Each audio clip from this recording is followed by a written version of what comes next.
भाई लोग बात कर रहे हैं भोजपुरी के करता धरता यानी पवन सिंह स्टार और खेसारी लाल के भी विशेष में हम बात करेंगे। वहीं पे अगर ये जो आप लोग देख रहे हैं इस टाइम का जो सबसे ज़्यादा हनी सिंह का जो गाना चल रहा है दीदी या के जो है ये सॉन्ग करके, इस बेचारी को कहाँ से कहाँ उठा करके पवन सिंह और खेसारी तो छोड़ दिए थे, लेकिन हनी सिंह जो है ना एकदम स्टार नहीं बल्कि पावर स्टार से बढ़ के स्टार बना दिया भोजपुरी को।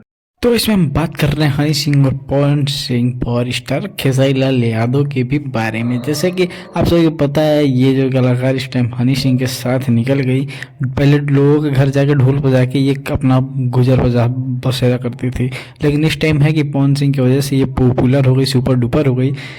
लेकिन पावर स्टार तो कुछ नहीं किए सो हनी सिंह किए हैं, वादा किए थे हनी सिंह के। जैसे कि आप हनी सिंह का ये जो गाना निकला है ना भोजपुरी पे निकाल दिए हैं हनी सिंह, ये गाना काफ़ी ज़्यादा ही ट्रेंडिंग चल रहा है और बहुत ही ज़्यादा वायरल चल रहा है भाई, और धमाका मचा दिया है। अगर हमारे चैनल को सब्सक्राइब नहीं करें तो चैनल को सब्सक्राइब करें, लाइक करें। अगर फुल गाना अगर ये सुनना है आपको तो हमें कमेंट जरूर करें, हम आपको गाना जरूर सुनाएंगे।